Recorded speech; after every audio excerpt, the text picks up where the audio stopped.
This is May 23rd, I believe. Yes. May 23rd at 9:40 in the morning. Good morning. I've been impressed in my heart to dig up moments that I had with Emma, and I don't think I have very many moments with Emma. I think we're just going alongside each other, and I'm her dad. And her personality is that she would definitely help someone else, and she has that that heart. She had that heart ever since she was born. It's amazing. But it doesn't mean that she doesn't need help, and I think she's very capable of doing anything she puts her mind to, just like I could. And I just think that sometimes there are moments where she just puts out a call, just checking in to see if I'm actually there, if I'm actually present, and that I'm actually paying attention to her. And I think there are 3 incidences that come to mind, that 3 moments in time that came to mind that I don't think she felt that I was actually there for her. There was one time where Annie was away. Annie was away on a holiday, visiting friends, and that's another triggering moment for Annie, but I will address that in another video. And Emma was on an excursion in a different place, and I was required to pick her up. And I think this is what had happened. I was about to actually leave to actually pick her up, and Christina started acting out, and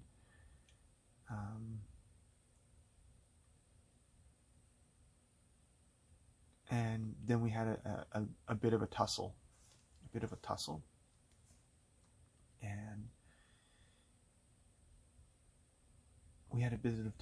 and it got to the point where I was ready to leave, but then I felt like it was unsafe for Christina to be by herself, and I kind of wanted her to come with me, and there were just quite a few things, and I believe what happened was that she didn't trust me. I didn't trust her, and she felt that I didn't trust her, and she wanted to make sure, and I wasn't assured. I felt I wasn't assured that she could be by herself, so I had a dilemma. Do I take Christina with me? Do I stay home with Christina and then try to call Emma and make sure that she can get home by herself? Or do I just leave Christina at home and I'll, go and fetch Emma?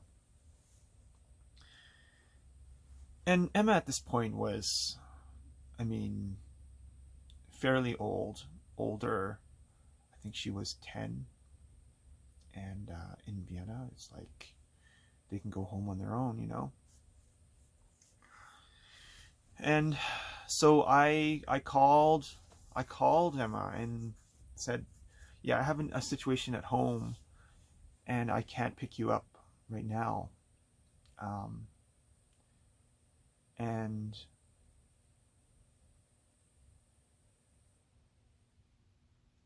what she must have felt was that I abandoned her. This was a situation that my decision was to stay home and ensured the safety of Christina. I actually could trust her. I believe I could have trusted her, and gone and left. What I don't think Christina understood was that she believed that I trusted her.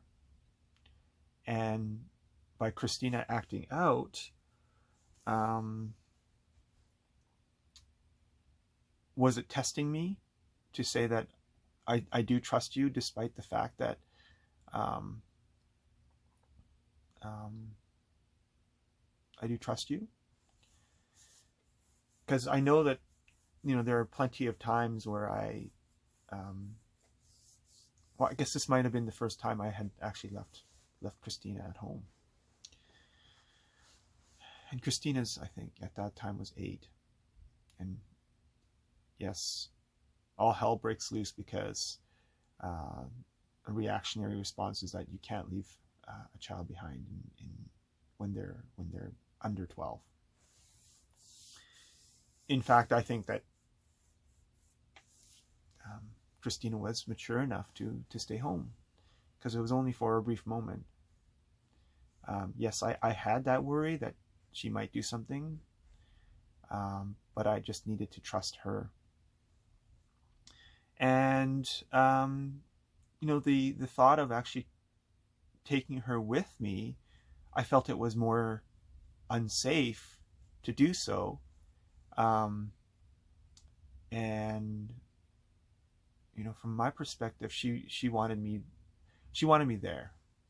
She wanted me to assure her that I was there with her. But even at this time, I wasn't even emotionally, intelligent enough to resolve the issues, and the issues stemmed from previous hurts that I had inflicted on my girls.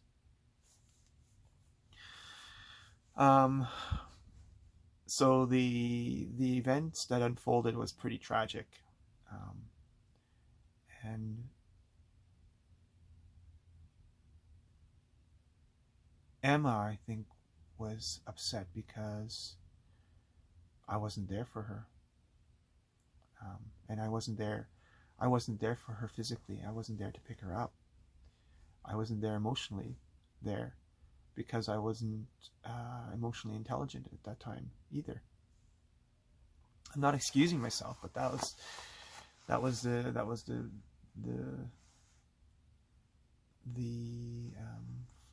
this how I understand it, and it stemmed from many years of not being emotionally intelligent to have empathy.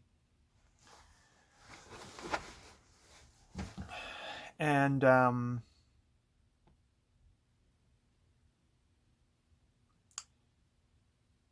this goes back to another incident that I had with Emma, and it was a group gathering, going down a mountain, and basically it was a 1-to-1, one child per one adult. And we're going down from Wilhelm Akerthute. And it was the Klettersteig that was right in front of us. It's an A-level Klettersteig. And back in 2015, there was a little child that died. He was like 5 years old, and he just, jumped over the little fence, and he survived, actually, but his father and the backpack, the child in the backpack, died because he went way over. I was on that Klettersteig once, and there were a couple of areas that, very scary, and I wanted everyone to be safe. So my MO was to pair everyone up. The strongest the strongest with the weakest.